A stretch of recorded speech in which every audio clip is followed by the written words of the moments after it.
So throughout 2022, there were a lot of iPhones that were pretty much affected by iOS 16, but there was one iPhone that kind of stood by itself, which was kind of interesting, and that was the iPhone 8. This was an iPhone that pretty much, came out in 2017, just like the iPhone 8 Plus and iPhone 10, but unfortunately the problem with the iPhone 8 is that now it is actually the lowest supported iPhone on iOS 16, which is kind of sad, but the question is the iPhone 8 a bad iPhone in 2022? Or was it a bad iPhone throughout this year? And when I look at this iPhone and I see what it brought to the table and where it kind of stands right now, I personally don't think that the iPhone 8 is a bad iPhone.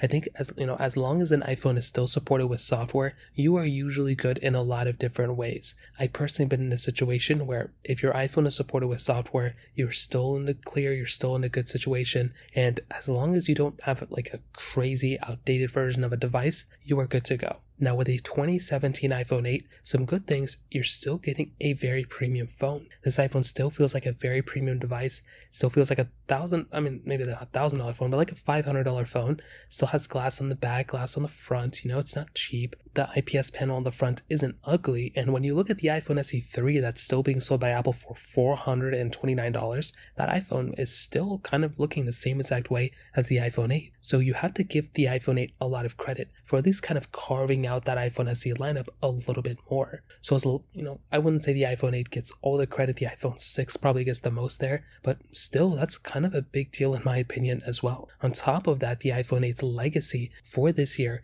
is it's the oldest supported iPhone and it's still kind of rocking that version of software fairly well. The fact that Apple still has to keep this iPhone in the back of their head as they're creating these iPhones like year after year is actually pretty insane to me, and I'm actually really, really happy with the way Apple's been approaching that. So, and that is a big thing to keep in mind.